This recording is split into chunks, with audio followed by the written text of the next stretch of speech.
Hey, everybody, it's time for your favorite, my favorite, everyone's favorite. It's time for Three Guys Before the Game. We welcome you in. It's episode number 688, and once again, we're doing a review, recap, and a preview. A look back at West Virginia's victory over the Cincinnati Bearcats and a look ahead to Saturday's noontime showdown against the visiting Jayhawks of Kansas. Oh, my. Hoppy's in. Looking absolutely debonair. Why are we all Senators in black today? Well, this is our dedication show to Johnny Cash. Three guys in black. Don't know why we don't call each other and ask and say, "Hey, what are you wearing?" I mean, even our producer behind the camera, Jake's in black too. I don't know why. It's just unbelievable. Different shirts. Yeah, different stuff. Sure.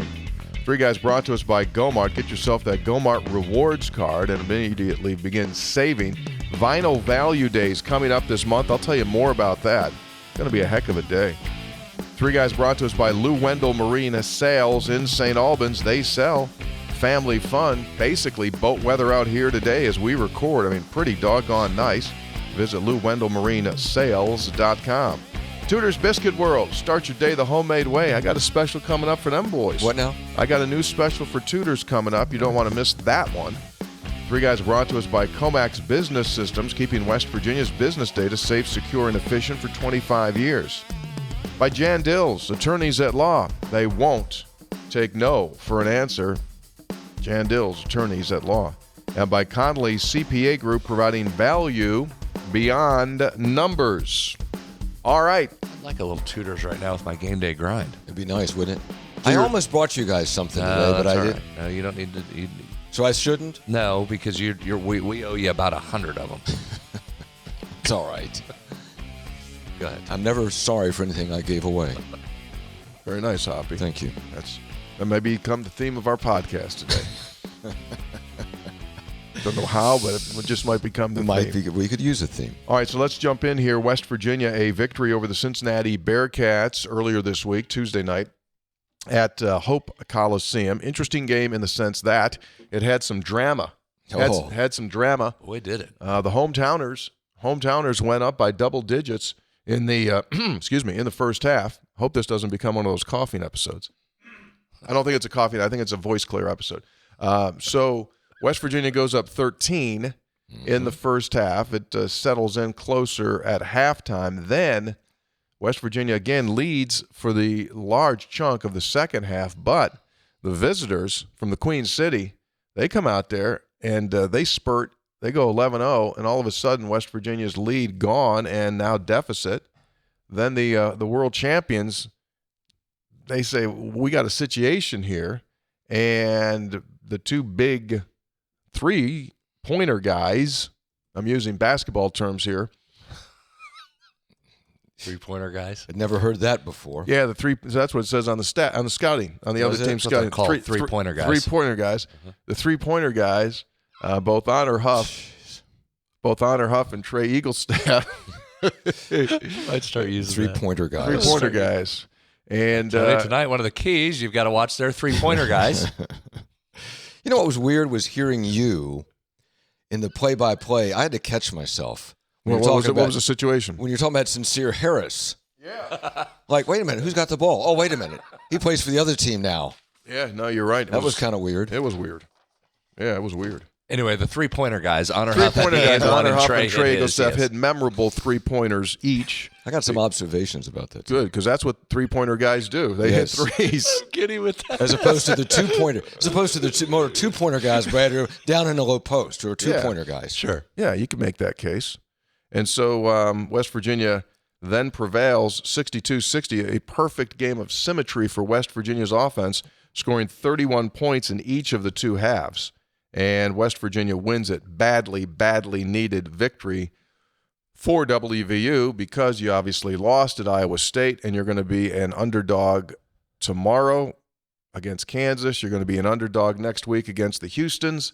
And then you got the Buffaloes a week from Saturday coming into the Hope Coliseum. So you got that.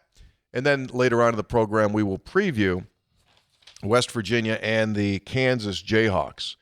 And I had a bizarre finding. Excuse me? A bizarre finding. Not quite Indiana Jones level, but I started to look at last year's box score when West Virginia beat the Jayhawks for the very first time inside Allen Fieldhouse. And I said, how much roster? I know that West Virginia's roster has been completely flipped, but how much by Kansas? And I was stunned, I tell you. Yeah. They got one player who played in last year's game will play in Saturday's game. Jeez. Flory Badunga is my favorite. Yeah, that's one of my favorite names. Good player. Yeah. Badunga is the only cat that was on the floor in last year's. So what does that say? By the way, Kansas didn't change coaches. They didn't have a coaching change. No. They got one dude. That's it. Roster reconstruction each year. TBT. Mm-hmm. Well, no. No, TBT has more stability. Yeah, TBT's more stable. West Virginia's TBT team this year brought back more guys. They do bring more back. They do bring guys back. Mm-hmm. So that's what it is. Yeah, that's where we are. 3 Guys Before the Game is brought to us by Tudor's Biscuit World. Check this out. Going on right now. Yeah. January it started, and it goes up until the 28th of February. This is sunrise specials. Ooh, nice. I mean, right from the crack of dawn. This is what you get for $5 American. See, that's what I'd eat right Your now. choice of I should have brought you one. Listen, here's the deal. Here's the offer. I'm sorry. Choice of a Ron or a Mary B biscuit, choice of a 12-ounce coffee or a 20-ounce iced tea, and order a hash browns. You may know the Ron and the Mary B are the 2 of the top-selling biscuits. The Ron, sausage, egg, cheese, famous buttermilk biscuit. The Mary B, a bacon, egg, cheese, delicious, made-from-scratch biscuit. Well, people say Brad, you're hurting Brad now. He's getting really We move hungry. on to Comax. read Comax. You don't want to eat. You don't want to eat a phone system. I can pass on eating the phone system. But here, just 3 last things. Let me just tell you something. Brad was totally. It was unintended too. Brad was just like, "Oh man, I wish What sets Tudors apart from What? the others that try to pretend they can sell biscuits? Probably that The biscuit. sausage patty is bigger than the competition. Bacon portions are more generous too. And I'd never heard this term. Listen to this one. Our cat head-sized biscuits are bigger than the competition. Got a biscuit as big as a cat's head. You never head cat head? No, Yeah, cat head biscuit. never heard it. Yeah, it means it's a big. It's a big biscuit. one. Cat, yeah. First I've heard of that. Yeah. I haven't heard that Did you either. know that? No, first I've heard of it. So anyway, that's going on. Take advantage of that. $5. That's You good. get a Ron or a Mary B, a 12-ounce coffee or a 20-ounce. What the hell for $5? You can't walk outside without costing. Back to it. You open your door to get out of your house. Someone's sitting there, big troll, says, "Give me $5." Big troll. Big troll, so you can't leave your house to give me $5. We should stop this right now and just go to Tudors.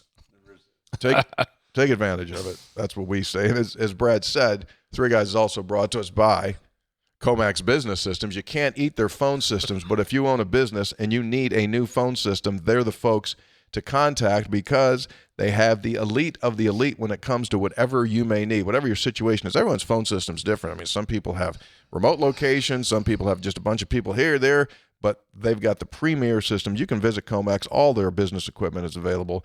Just give them a call, free price quote at Comax Business Systems, ComaxWV.com.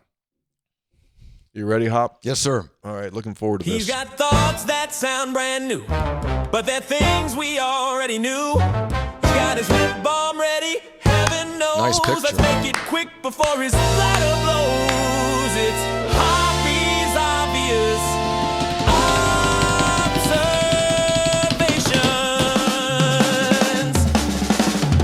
observations. Yeah. I have a lot. I'll try to run through this quickly. Cincinnati game, very significant for a lot of reasons. One is, and I'll quote the head ball coach, Brad, found a way to win. Mm-hmm.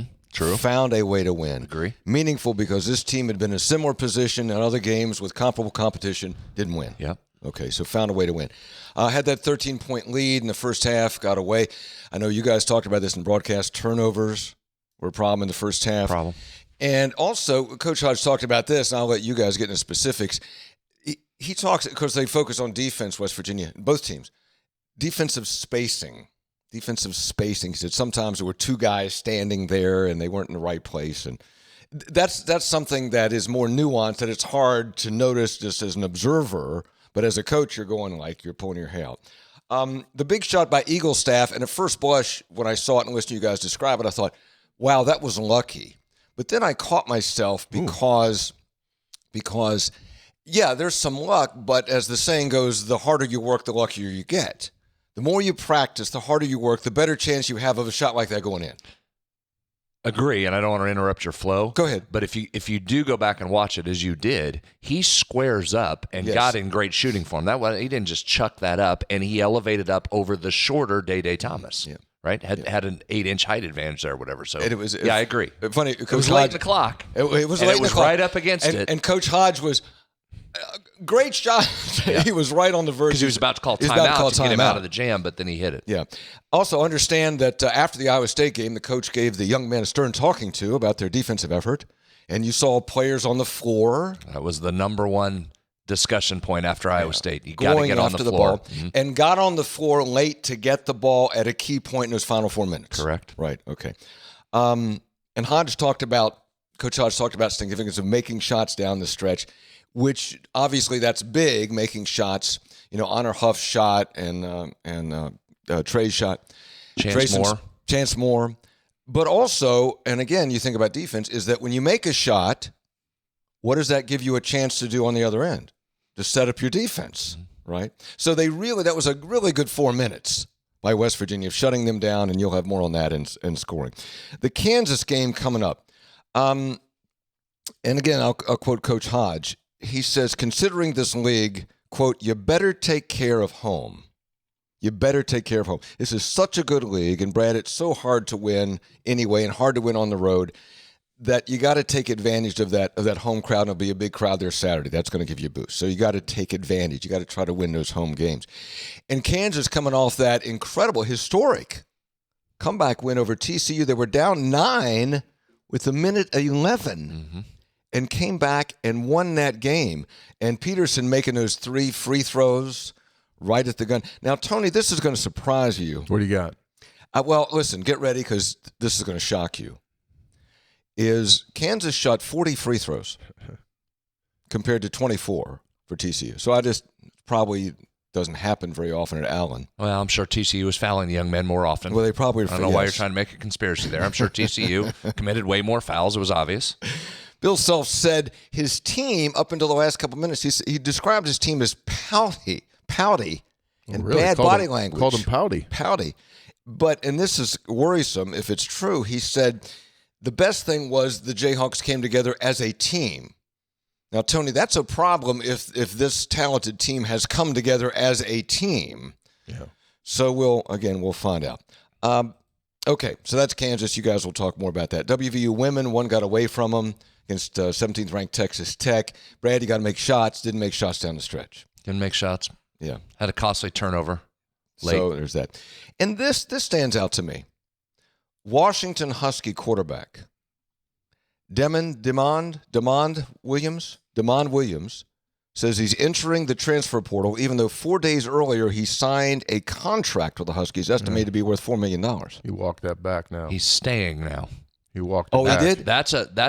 That's not just an afterthought point here, guys. That's a major story in college sports here. It's a big day. There were a lot of people watching what was going to happen with that based on contracts and where we are in that situation. So the fact that he's staying, I think there's some, Tony, within the industry that feel that's a victory for trying to get some stability in this thing. Yeah. I mean, now, that was like good that luck was to your team cohesion now, coming back into the mix after you've tried to leave. What a weird situation. But that wasn't just a throw-in headline or a throw-in story there. That's a headliner story. The contract, and Washington looked like they were in good shape on this because the contract said that there was a buyout that left it at the sole discretion of Washington. And the contract said that the institution is not obligated to enter the student-athlete into the transfer portal, otherwise assist or facilitate the student-athlete to transfer. So it looked like, I'm going to transfer, until the lawyer said, well, let's look at the four corners of the document, as they say. No, to Brad's point, it's precedent setting because we've got to have some of these challenges, and it has to go toward the university to try to slow down this craziness. I mean, it's like the scene out of the Clumps, basically. I mean, they said, well, you They said you walk over, you're going to limp back. And so he limped back. That's reportedly to a Big Ten template contract. So this was a Washington issue, but it was much larger than that. Other schools are using that same template, and that's a big moment right there. Well, schools then are getting smarter about how they deal with these. Yeah. Well, it's not just smarter, and yes, but it's becoming more professional and more buttoned up now, which we knew it would. It just, anything with college sports, it takes a long time to get where you're going. But now there is some repercussions if you want to transfer every year. Yes. There is some buyouts in there, like some of these coaches' contract. So that's an attempt to try and bring this back in and get at least a couple years of stability from certain players. And there's a benefit, if you do it right, there's a benefit to both sides, right? Yes. Because both sides, I mean, the player and the institution both then have predictability. Like the player can say, oh, okay, I'm committed for this. This is what I'm supposed to get if I do these things. And the school can say, we know what our costs are, and this player is going to be here. So contracts are beneficial to both. 100%. Well, and that's where this was always headed, right? It was so beneficial to schools for decades. Then it swung so far the other way where schools had no recourse and it was all players. And eventually it will slide back more towards the middle where it benefits both parties. Yeah. We're moving in that direction. Which is what it just should not be. There. Yes. Which is what it should be. Agree. And finally, This your last thing? well, you're anxious for me to No, move no. on? I've been enjoying it. You've done a really nice job. Well, a except lot I of them, was- unfortunately, a lot of them have been very obvious today. You had been going off into some different paths recently, bringing us. Well, it is called obvious observations. I know, but you took a different way. Well, there was some criticism that he wasn't being so obvious. Right. That he was getting deep in the So I had to get back to obvious. On this day, was it the? Oh, it's not the 8th, is it? Yeah, just pretend. Ah, yeah, it is. whatever. All right. Is it? We were What going the- to no, it's the 9th. We were going to Right. record on the 8th, so That go is ahead. it. Point still stands. Go The ahead. NCAA in 1972 NC2A, yeah. announces freshmen will be eligible to play varsity football and basketball. 72. They allowed the young men to play. They allowed. But the New York Times reported, quote, "It is not certain that all of the well-known football and basketball powers will use players coaches may consider too inexperienced." Well, it did. I mean, But as Brad said, the young men, afraid the young men wouldn't be able to match up with the older men. why they're just Young physically boys? bigger. They've been in training. They've been in conditioning. That's what they've been doing. Yeah. So that was in 1972. One of the freshmen on the WVU football team that year who played for the upcoming season, Sure. Artie Owens, played as a freshman. Played as a freshman. Pretty good. Yeah.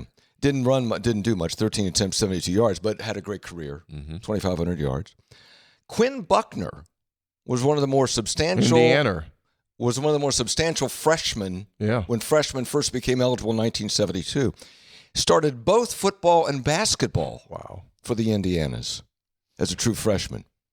The following year, there was a freshman eligible because of the new rule who really started a great career at Pitt. You might have heard of him. Dorset. Tony Dorsett, who in He was Dorset when he first went there. Yeah, Dorsett. Then he changed his name to Dorset. He rushed for 1,500 yards his freshman Wow. year. So, Brad, obviously the young men were capable Some were. of competing with the older men. The young boys were capable. Some were. Yeah.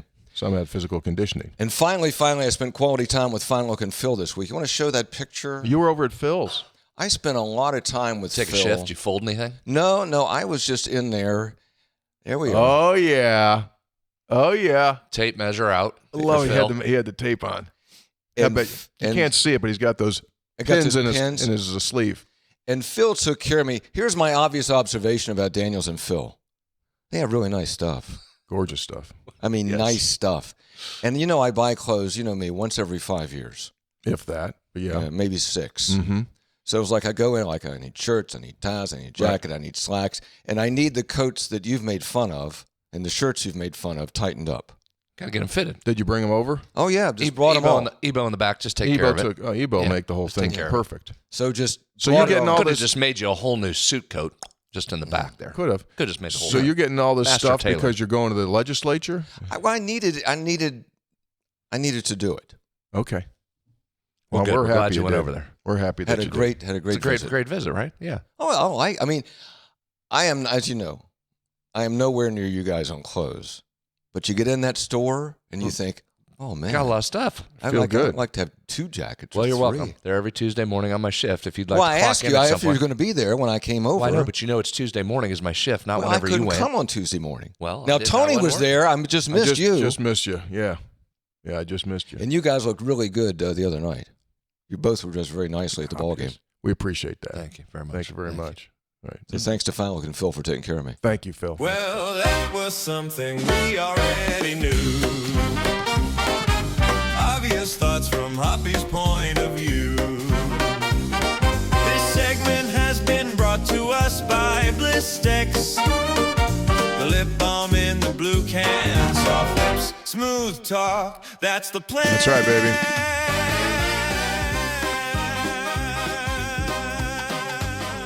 I think I want an album of those songs. Like I could listen to that for about 50 minutes. Just that sound. I like that. That's By the way, like an old juke joint. yeah, I was looking at the final box score from last year's game at Kansas.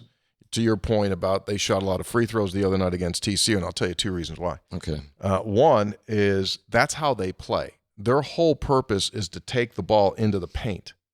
That's what they do. They put their head down, they go into the lane. That's what they do. That's why they draw more fouls. But anyway, last year, they took 21 free throws, made 19. Ooh. West Virginia took 6 and made 4.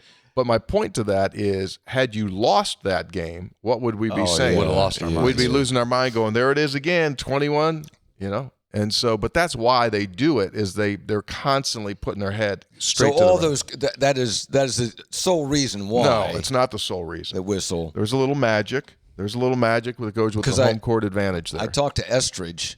Now, for those that don't know, Brian Estridge, the TCU play-by-play announcer. Yeah, I was going to call He claimed him. bad whistle. Yeah, well, I was going to call him, and I didn't do it yesterday. I listened to him while watching the game on TV the other night after I got home, and he was in this, like, melancholy state. Like, not melancholy, but he was delivering the game just, like, straight. Not that your team is up 16 at on Philhouse, and I'm going to ask him, I go, dude, you knew, didn't you? And he's going to go, man, I've been around long enough. I knew what was coming. And he was not over the top at all when you should be like, you know, you're just blowing them out. But you're up 9 with a minute 11. I understand. He didn't get excited then either. I'll give you one more. This is from David Warlock on Twitter. Kansas in that game became the 13th team in Division I men's basketball history to win a game in which it trailed by at least 15 with less than 5 minutes to play. Wow. 13th in 13th. history. Ever. And there was an inbounds. TCU was trying to, you watched it. The inbounds, and I think it probably was out on TCU, but it is like a TCU ball. I mean, Kansas ball. And then the foul on Peterson, and Peterson knocks down 3 free throws. That freaking poor buddy that fouled him. Like, what are you doing? What are you doing? It was Just a desperation Just 3. put your arms up straight like you're getting held up. Just put your arms up straight. Yeah, that was a while, man. This thing tomorrow will be interesting as all heck. We'll get into spreads on stats in a second because, like, so what's Peterson's deal? Like, he's not on load management. He's on, I'm going to play when I feel like I can play. And I don't say that in a derogatory sense, but he's got something going on there. And he just basically, you know, takes himself out. Bill Self said the other night it was cramps. So it had been a hamstring issue reportedly from what Coach Self had said till the other night it was a cramp situation apparently. Needs some hydration. Must have been. Yeah. But you know this, I mean, West Virginia 1-11 at Allen, 7-5 at home. Yes, that's correct. I mean, West Virginia plays Kansas tough at home. Yeah. And have beaten them 2 in a row. That's right. Josh Eilert got him. The Fighting Eilerts got him, and then Darren got him last year. Javon got him on the road. Javon Small got him on the road. Yeah. Pat Sumnick 2 years ago was the MVP of that game. Eduardo Andre last year was the MVP of that game. Outplayed Hunter Dickinson. Hey, speaking about comebacks, Yeah. Ross Hodge last night on his talk show told us, I think that I've never heard of one of these before. Okay. He said, you want to hear a story? I'll tell you a story. Junior this was a D2, right, Brad? D2. Johnny Estelle's kid. I thought it was junior college, but I think it was point D2. remains. Go ahead. Had a kid score 17 points in a minute and 33 5 seconds. Something like that, minute and a half. Really? Like a minute, basically in a minute and a half. Kid scored 17 points. Smallest guy on the floor. Little teeny Just guy. hitting threes and getting fouled. Threes, fouled, go to foul line threes, boom, boom, boom. Take honor doing that tomorrow. It'd be So all right. Be helpful. then later in the night, he sent me and Brett a picture of the kid. Kid's shorts were longer than your head. I mean, No, that was the baggy short era. Yeah, so so it that was. was the look. So, but it was like pants. and he said the kid was the smallest little kid on the. He weighed 145 pounds, Just popping threes, huh? just knocking it down. Ebo did not tailor those shorts on that kid. No, he would have put a couple pleats in those things and tightened them up a little bit. I'm glad those really, really long shorts are gone. Those were Yeah, they'll come ridiculous. back. Something stupid will come back. I think probably next we're going to get some body fitting stuff. Yeah, I think Right? you're right. That'll probably be the Because next a lot of thing. the women have moved to body fitting. Yeah, I believe a lot of the ladies are now wearing this form-fitting things. 3 guys before the game brought to us by Lou Wendell Marine Sales in St. Albans. They sell family fun. We've had a couple of summer days here. Oh, yeah. I mean, just Good lake day coming up today. Yeah, it'd be a great day.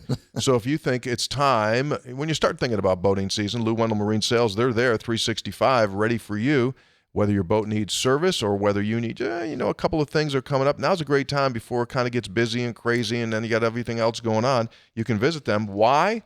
Well, they've been doing it for 40 plus years, 40 plus years, and they're the only Honda Marine premium dealership in the state of West Virginia. The only Honda Marine premium dealership in the state of West Virginia, and they have that brand new Honda McLaren racing motor. You want to take a look, you want to learn all about it, visit LouWendellMarineSales.com or just visit them in lovely St. Albans, where they've been doing it for 40 years.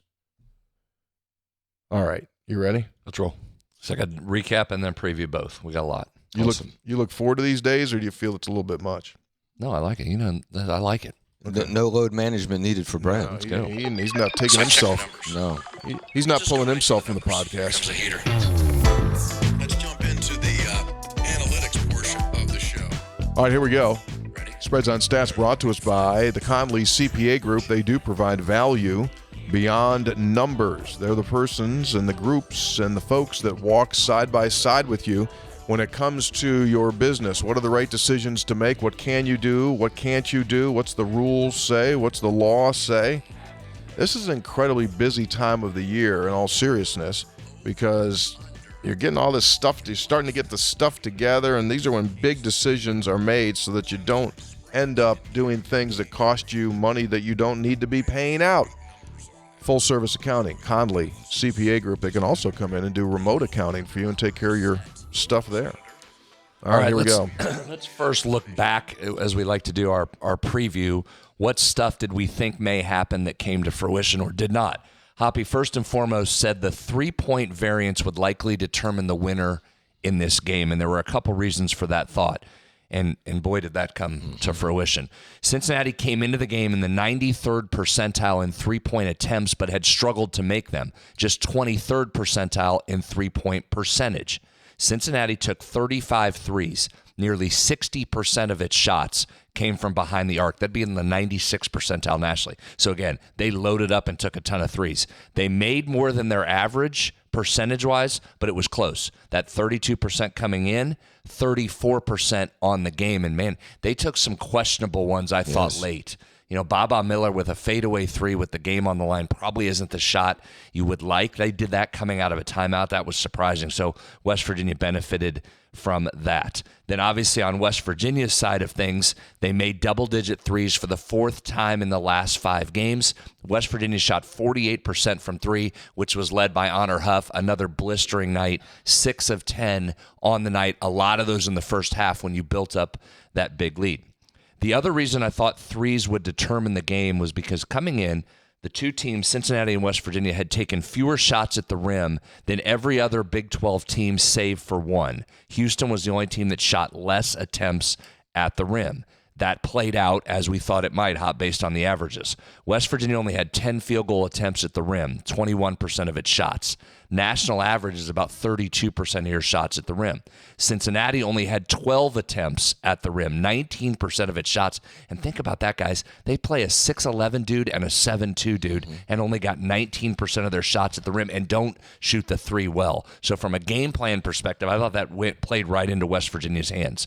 The Mountaineers shot a higher percentage from three than it did two. 48% from behind the arc, just 44% from two-point range. So three was really the difference in that game. Thank you, Honor Huff.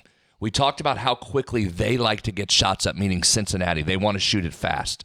They came in with nearly 50% of its shots in the first 10 seconds, and they were in the first percentile nationally in points per chance in the last 10 seconds. So we said, can West Virginia slow this game down, eliminate their quick shots, make them play deep into the clock, and hope you would get some bad shots forced up? Well, game plan was perfect from a theory standpoint.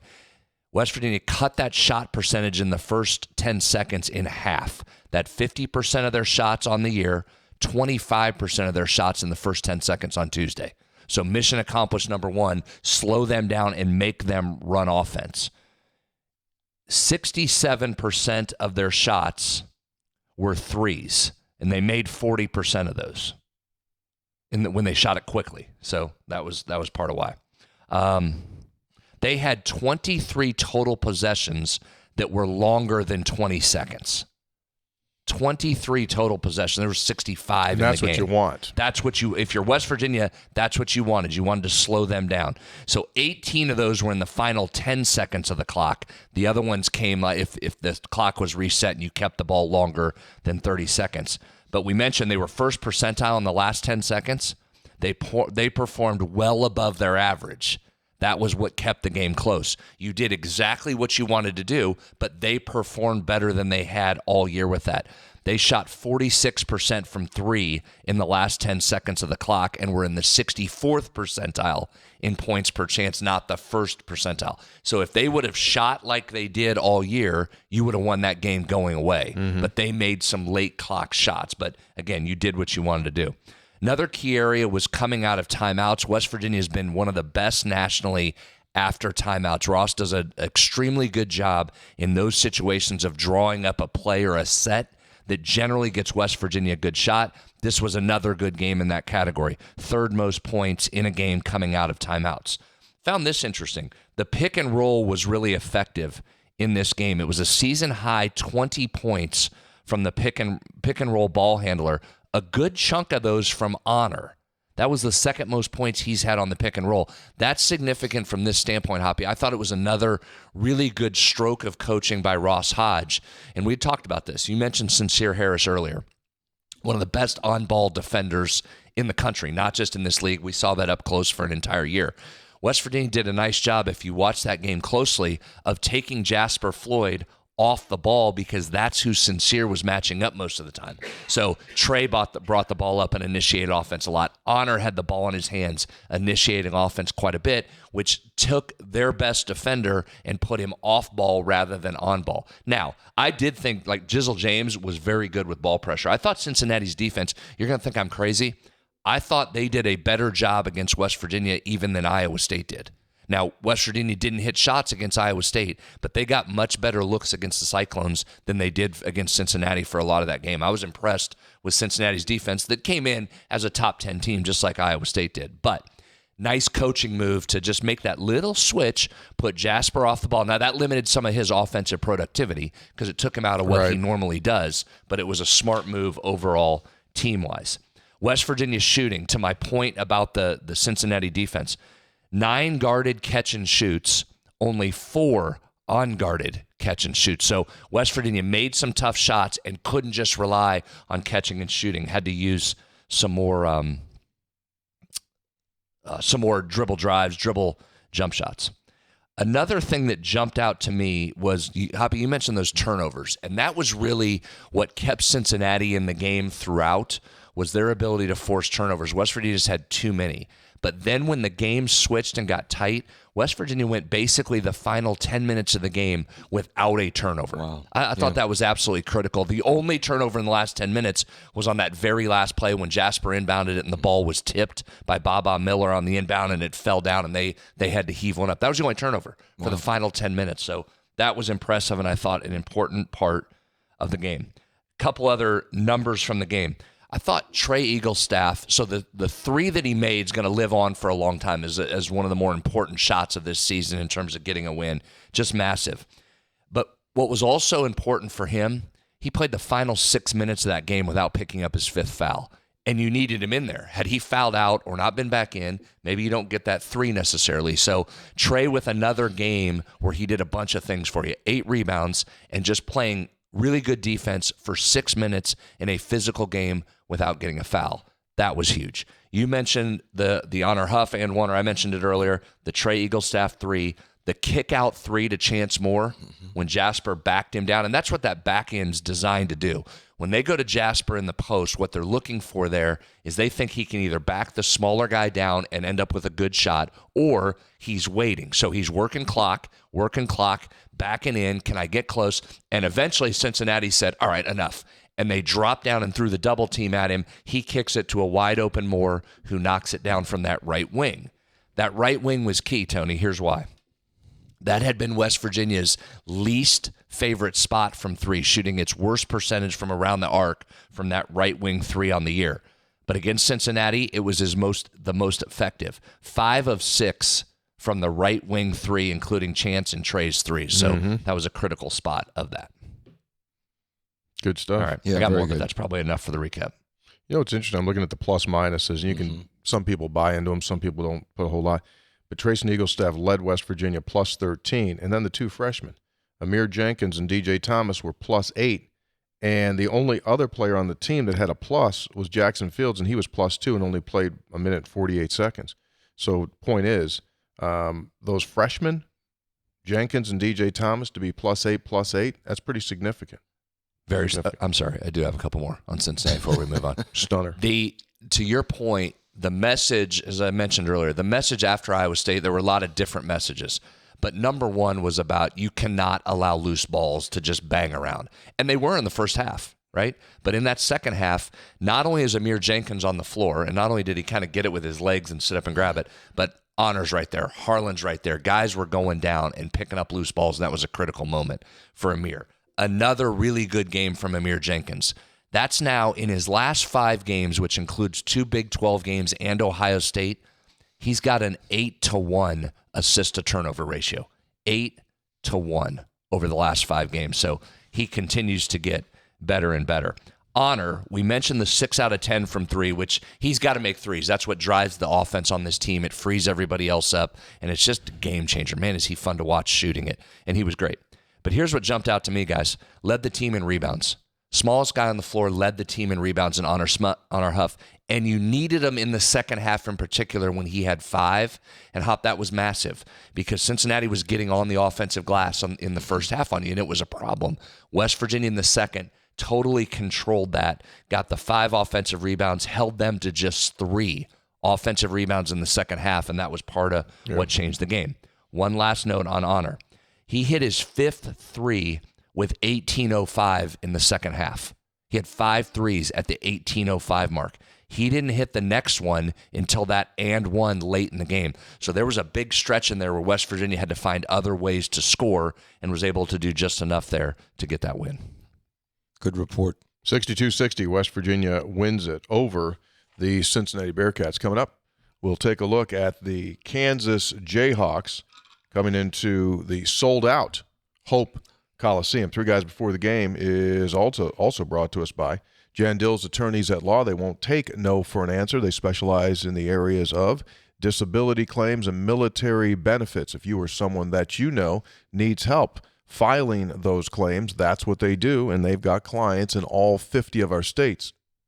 Company began here, the firm began here, still operates out of Parkersburg, but clients in all 50 states, helping folks when it comes to Social Security, disability benefits, and military claims as well. Give them a call, and they will help you. Doesn't cost a single cent to begin the conversation. You only pay if they get a settlement for you. So if you are someone that you know needs help in that world, then contact Jan Dills, attorneys at law.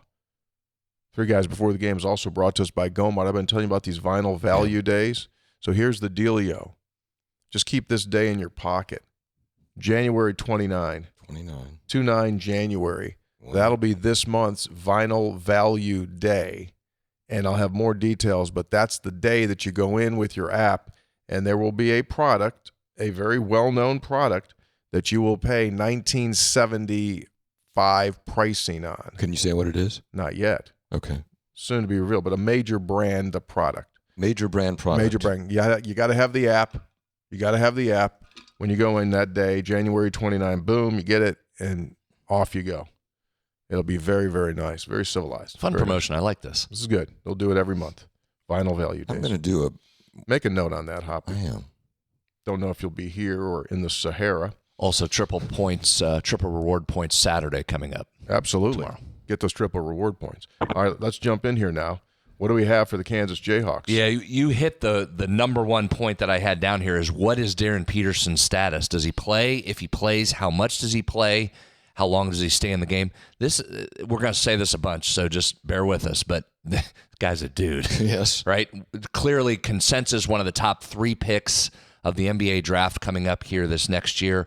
The other night you mentioned he took himself out of the game with those cramps with a couple minutes to go, 2-3 minutes to go. He did reappear in the game to make the 3 free throws to tie the game and attempt the game-winning shot at the end of regulation. Did not play in overtime. Had 32. Yeah. Had 32. Other game played like 26 minutes, 23 minutes, had 23 points. So he is a matchup problem and clearly going to be the focus of this West Virginia defense when he is in the game. It's another elite defensive team. Stop me if you've heard that, Hoppy. A Big 12 team that guards extremely well. Kansas sits 11th in the country in defensive efficiency, and here's maybe the number to watch is what can West Virginia do from behind the three-point line? I mentioned double-digit threes in 4 of the last 5 games. Kansas, so currently sitting 3rd nationally in three-point field goal defense. Teams only shooting 27% against them from behind the arc. So that's going to be a key point there. Went back to key from Cincinnati, 3-point variance. Watch that again. Here's the other thing that will be interesting defensively for them and offensively in this cat and mouse game. The first Big 12 team that we've seen that switches everything defensively. And they have switched how they play defense. They, early in the season, were hard hedging the ball screen, running 2, which you'd feel more comfortable with because that's what you've seen, right? You saw that with Iowa State. You saw it some more with Cincinnati. This is a team that's going to switch everything on you. And that sometimes becomes harder because if you can switch at every position, it is tougher to get those mismatches. But that's what you're going to be hunting, is those mismatches. When you get a big on the perimeter, but it's going to be Badinga, and he's athletic enough to guard on the perimeter. But you're going to have to get some guys that can punch by defenders, get in the lanes, and try and spray the ball out to open up them three-point shots. But keep an eye on them defensively switching. That's something you gotta watch. Offensively, again, Peterson is elite, about as good as there is anybody in the country in scoring. But overall, this isn't your typical Kansas offense just yet. 51st nationally in offensive efficiency. They're not rebounding really well on the offensive side. 236 nationally in offensive rebound percentage. So that's something that's a little bit different. And here's what's really different. You mentioned this, their ability to drive at the basket. And I've thought over the years, save for the 2 years with Hunter Dickinson, I thought that's what made Kansas so incredibly tough. They would just either stick a 3 in your face or put their head down and just go absolutely right at the rim. And that's, you're right, why a lot of foul calls were made against the opponent.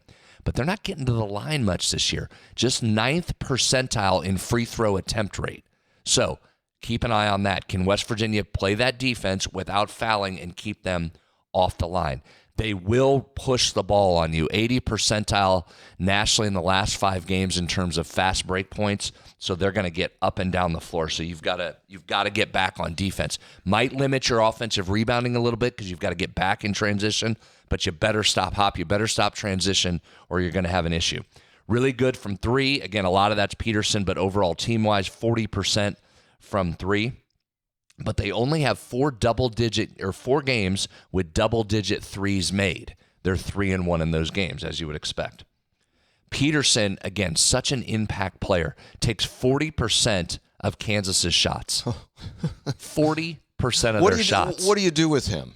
He's got to see just a lot of guys, meaning you're matched up on him on the wing. You got to be up on him, but he's got to see like overloaded on that side, so it just doesn't look like he can just get right to the basket, because he's effective doing either. Great 3-point shooter, but can put it on the floor and get by. So you've just got to crowd him. And if he has to kick it and other people are making shots, then so be it. You live with it. I don't think you can allow Peterson to go for 40 on you. His assist to turnovers is kind of interesting. I mean, he's played 27 minutes a game, and he's only played in 6 of their 15 games.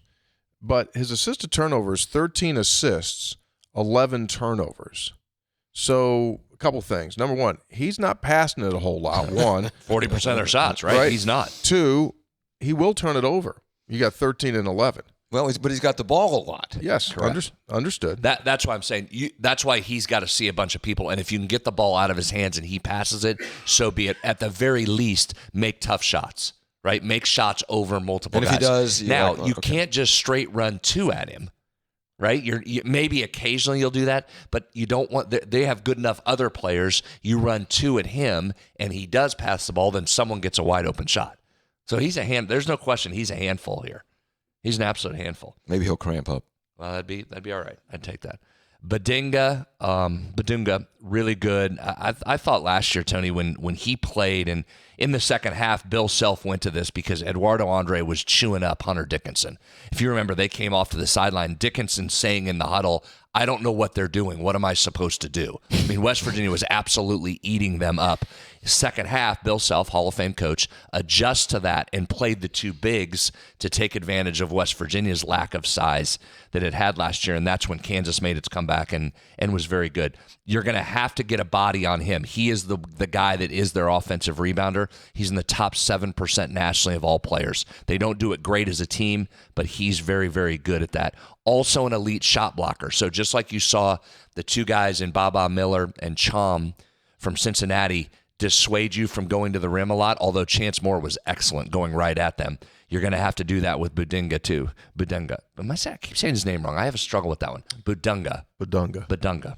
He's in the top 5% of all players nationally as a shot blocker. So keep an eye on him. What else? Oh, Melvin Council. Keep an eye on Council. Ooh. Former teammate of Chance Moore at St. Bonnie. I tell you what, Melvin Council, he's got an interesting game, doesn't he?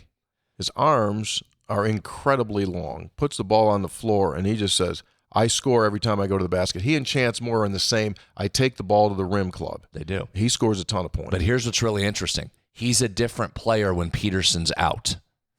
His 3-point percentage goes up by 12% when Peterson is on the floor. So that helps him. He's able to just sit and be a standstill shooter with Peterson. So he struggles. He's only a 32% shooter when Peterson's off the floor. But here's where he's different.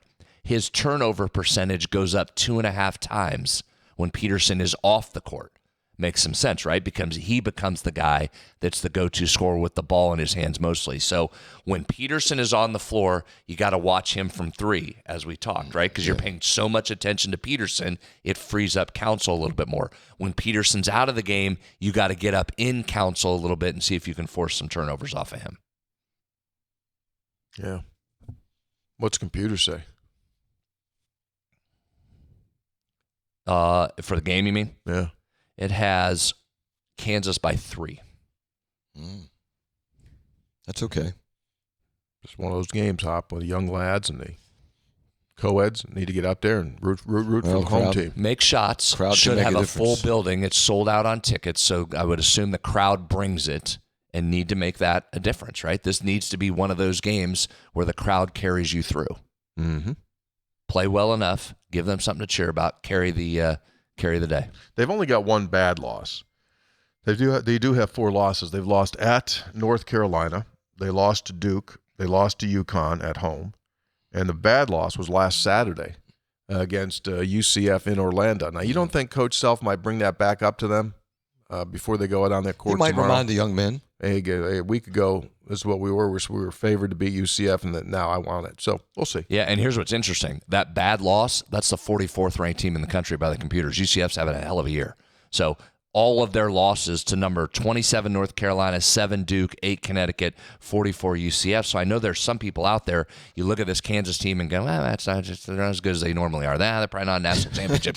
They're still 18th in Ken Palm, and they've got, right? It's still It's there's just- still just a ton of talent with maybe the best player in the country. Yeah, you which look I'll at say that- when DeBonsta comes in. But for right now, Pearson might be the best player in the country. And that's you look at that, and Tony, like you said, oh my gosh, Kansas lost a couple games, and they're still Kansas. They're still loaded. Yeah. And it just, again, it tells you about, for the umpteenth time, the depth of this league and what you're up against. You're hoping, if you're West Virginia, you hope that they still, you said that Bill Self quote, that they found themselves as a team. Now, whether that's true or not, we'll see.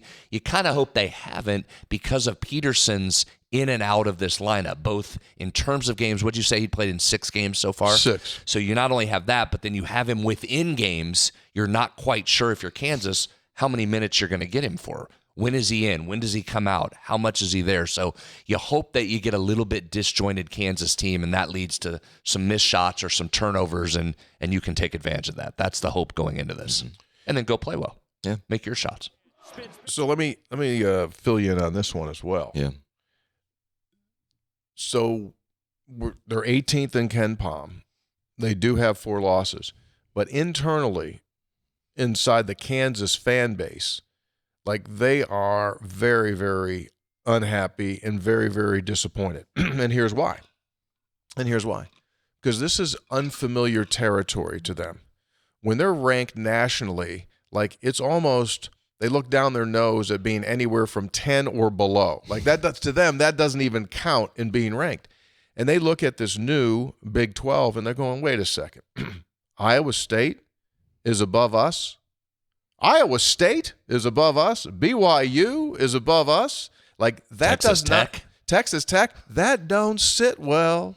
That does not sit well with them. And going into the season, they were going goo-goo gaga over what this team was going to be, especially with Peterson. So this whole thing with Peterson, like, not playing, taking himself out, putting himself back on there, like, they're not happy. Okay. They're not happy. This is not Camelot. This is not typical how Kansas likes to operate. They don't feel good about this. Now, this is not to say that they won't win a bunch of games, but this, no Oklahoma and no Texas in the Big 12, and them trickling down to just be one of the ranked teams but not being the elite, that bums them out. That bums them out, man. Wouldn't you agree, Senator? Oh, no question. One last number. This is a surprising number. They're in the bottom 20 teams in turnover percentage defensively. So as good as their defensive numbers are, they're not forcing a ton of turnovers. So, Hop, you need that to play out as well. That needs to hold consistently because, as we saw the other night, West Virginia's turnovers kept Cincinnati in that game. If West Virginia can limit those turnovers, then what? And you said it earlier. Yeah. It allows you to get back and set your defense, which is going to slow transition, which I think is probably the biggest key against them going in. So that's one of those numbers that you need to be consistent tomorrow. All right. Spreads on Stats brought to us by Conley CPA Group.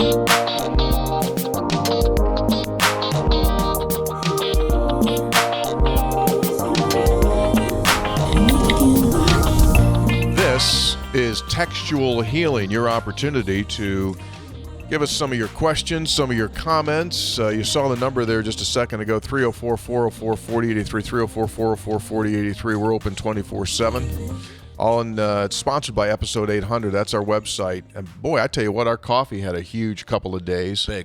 Big couple of days. Mountaineer Roasting does our game day grind, and the fellas came in to announce the game there against Cincinnati. Rich Hollenberg, who's a Syracuse buddy of mine and did the game on ESPN, and Dan Horde, who did the game for Cincinnati Radio, a legendary Dan. We also went to school together. Did not realize both those guys are absolute coffee. They're snobs, coffee snobs. They like a good cup of coffee. Hollenberg, by accident, finds Game Day Grind when he goes into Mountaineer Roasting and thought it was absolutely delicious. Loved it. And Horde, unaware of it, so I told him, I said, you drink coffee, Dan? He goes, too much. And I said, okay. I'll send you some. He got a grinder and everything in the house, so we're gonna get those because they loved it. By the way, ESPN gave you and Horde a lot of love. I saw the picture. Very Yeah. nice. Danny, one of the good ones. Year younger than me. Really? Hometown, Jamestown, New York, home of Lucille Ball. Bengals play-by-play He announcer as also well. he does the Bengals as well. You guys have Busy done dude. okay. You guys have done okay. Busy dude. Yeah, busy dude. Texter, big. This is a huge way to start textual healing. We've got great news. Oh, Billy. Contrary to previous three guys' report, the Powell Mountain Goat, the memorial is still in place. Unlike the real four-legged version, the good citizens of Nicholas County will not let this legacy die. Oh, very good. And here it is, right there. Yeah, there it is. Powell Mountain Goat still exists. You're looking that's a live picture. You are. That's a live picture. That picture was Looking live. taken January the 6th. We drove over last week, the day after you reported it was missing, but it was dark when we drove by. We lived 15 minutes away, and I captured the photo on the rock, gave our 102 seats to some Cincinnati natives who rocked WV gear in support. Great win tonight, Hoppy. Hope Hoppy made it out. So there you go. So that was a live picture of the goat. It Goat, is erroneous. We had an erroneous report from a listener Fake that the goat news. was gone. Okay, good. Now the goat So is it's back. there. But that was not Gerald reporting it. It was others. Gerald is not. Guy starts off. This Gerald is not. didn't take the assignment on this one? No, he ran away from it as usual. Appreciate the fact our field reporter got very good. Got the info. Texter, I guess I'm having the winter Evidence as doldrums already. I like basketball, but I can't say that I love it. On the bright side, we're gaining daylight daily. Yep. It'll be summertime before we know it. Thanks for always keeping us entertained. Michael in Culloden.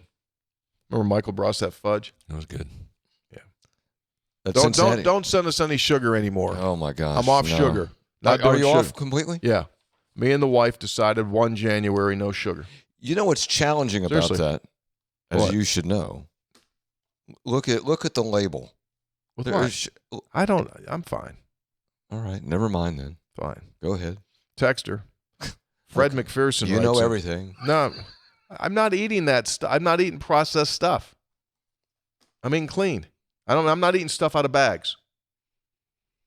All right, you're probably okay then. I'm not eating stuff out of bags. I mean, like clean. There's natural sugar in things. I understand that. I don't count natural sugar. If I'm eating like You eat a whole pineapple.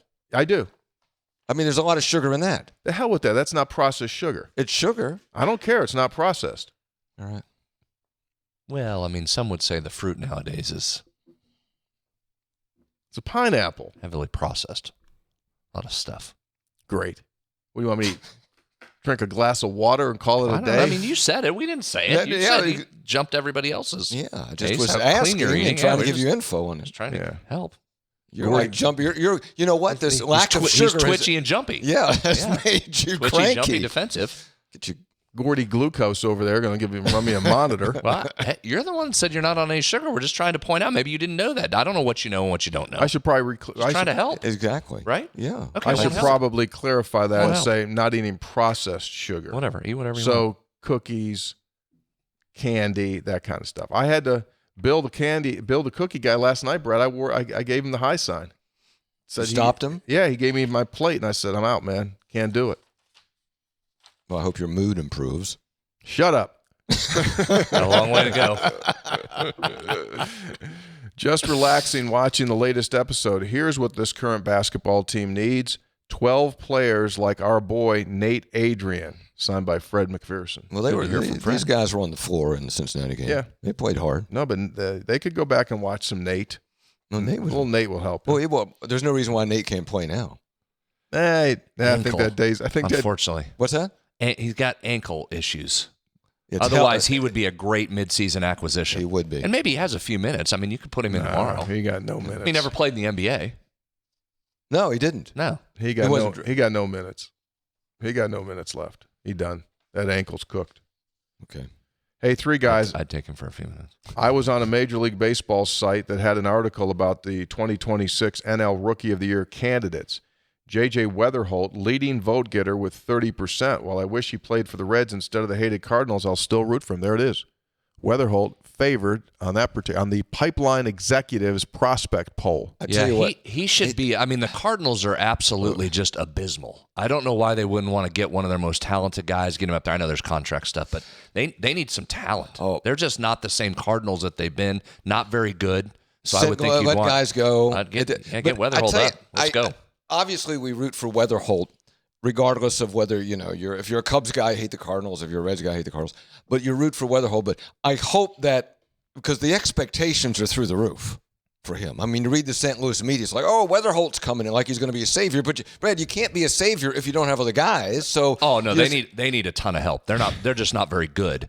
But Weatherholt could. I mean, the expectations on him are big because he just produces everywhere he's been. Yeah. He's flown up through that system and been very good. They just need more talent. What, Tony? He just loves just destroying the Cardinals any chance he gets. He does that for a couple of reasons. Number one, he's a Cubs fan. Good. Number two, he loves taking shots so that Cardinal fans that listen in get all riled up, like Christian Miller. I don't know if Wiggs listens to the podcast. Are they Cardinal fans? I didn't know that. Just reporting on the Cardinals. They're not very good, and they've got a great one of baseball's best prospects. Get him up. Can we make a road trip up when the Cardinals are in? Yeah, we could do that. Sure. That didn't sound enthusiastic. No, so we could do that. Mind. No, we could do it. Texter, great night in Morgantown. Great night to be a Mountaineer wherever you may be. For Christmas, we got our son Archer a ticket to his first official basketball game against Cincinnati. We brought the family and several friends. What a memorable night. We were excited to find seats right next to the court. Didn't expect Archer, his son, to be so outgoing. Fooled us. Long story short, 5 times he made it to the Jumbotron, Jeez. Got a spot on ESPN, and he got to meet a ton of people that he was dying to meet. So here we go, pictures. Along with Tony and Brad, he got to meet the Mountaineer, WVU Hall of Famer Warren Baker, athletic director Ren Baker. There's head basketball coach Ross Hodge, and that's Archer there. Archer, you could tell, dressed for the event. Boy, he was. There's the director of athletics, and he had himself a big time. There's Warren. There's Warren Baker. Saw Warren there yesterday, and got to meet. Oh my gosh! Right, Cade Mountaineer. He checked a lot of boxes there. I mean, he got it done. There Look he at is. that. He was done. He was just done. I'm out. Can't meet anyone else. I tell you what, having that outfit without a shirt, he's destined to be a WVU student. Yeah, right? he's in. He fits right He in. had a big time. Hoppy, that's the dad. His dad is Steven Settle, your local Charleston firefighter. When you went down yeah. Remember when you went down to visit the fire station? Great rode the guys. pole. Great guys. You should go back and see if you could still go down the pole. I can go down the pole. It's going. Check in with him. That was Steven with will. Archer. And I think that Logan was in that picture too. It was his first game as well. He was part of that group that was with them. First one for him. I love when people come for the first time.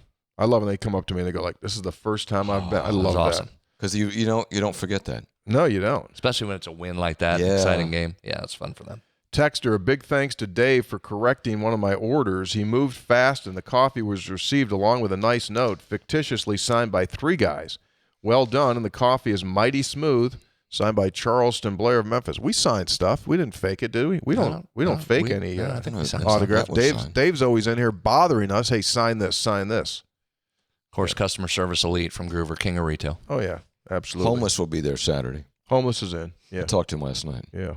Texter, I was elated when I noticed that we don't have any games on ESPN Plus until March the 3rd. While Hoppy can attest that there are many reasons to celebrate this reprieve from the shackles of ESPN Plus, if you're like me and only use it to watch WVU football and basketball, it is an opportunity to save money.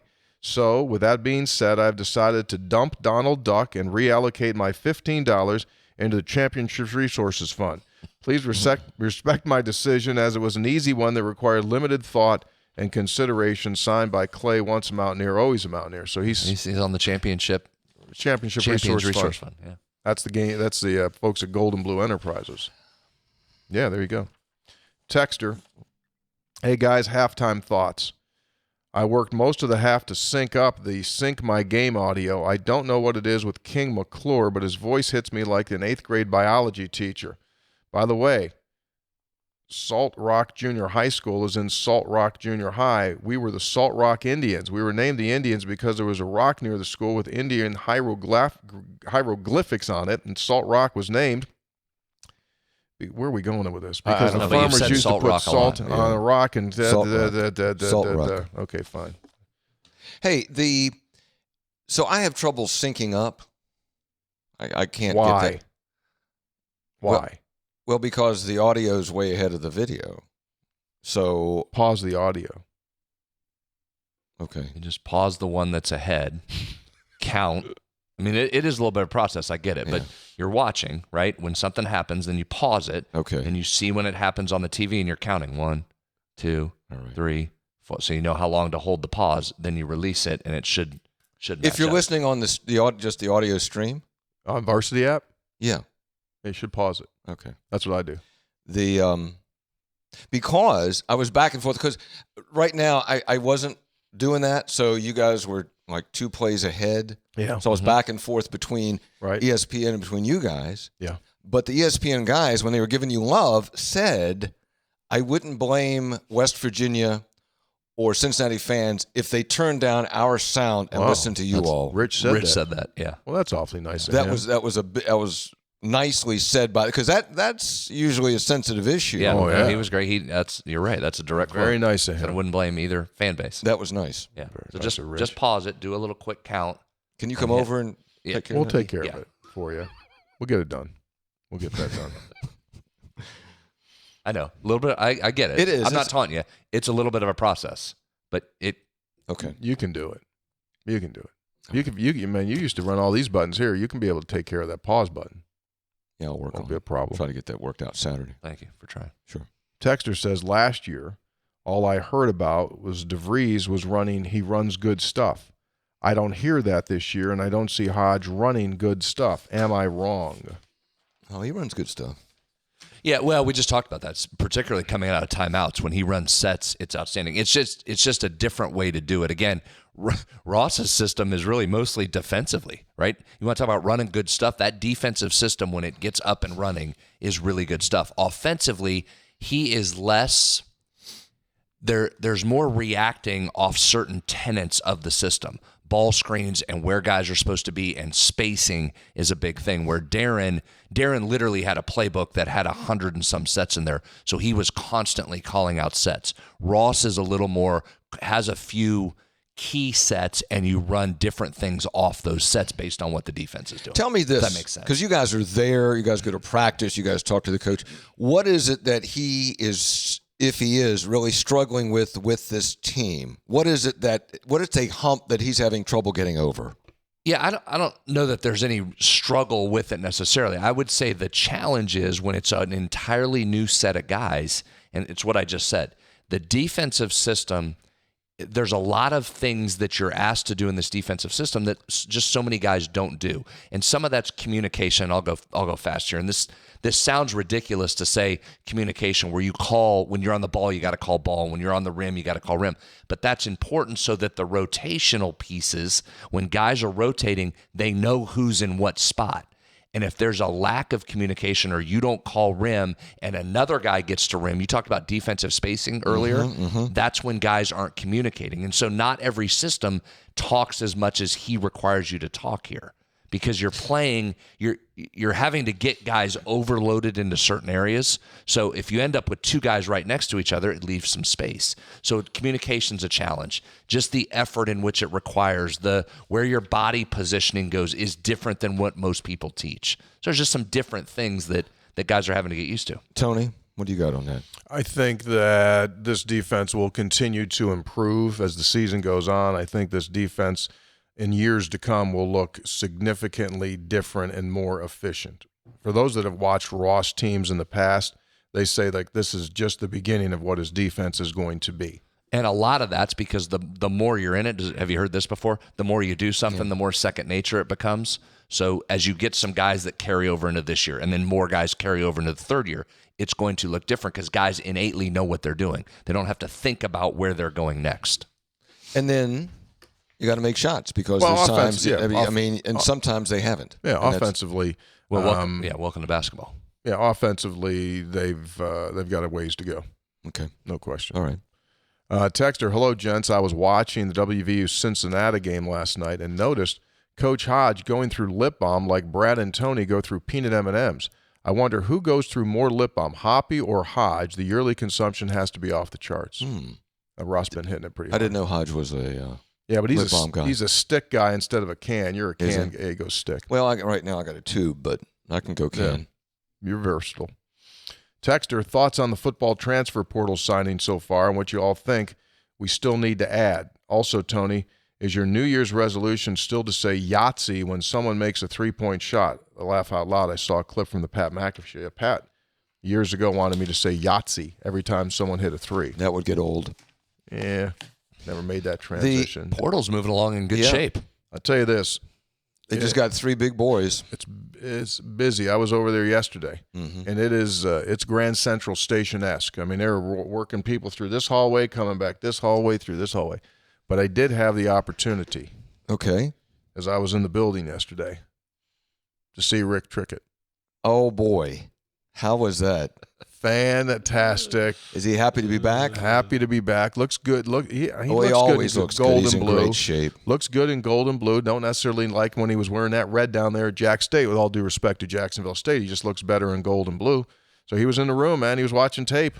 Because that's what Is that right? That's what you do on January the 8th. You sit there and you awesome. just watch tape. I had to get those O-line evaluations in, and you've seen this has been a big offensive line week. Added a bunch of guys. Adding the nation's leading rusher from last year in Cam Cook, who was at Jack State last year. We watched him we had Jack State in the bowl. He did not play in that bowl game, if you remember.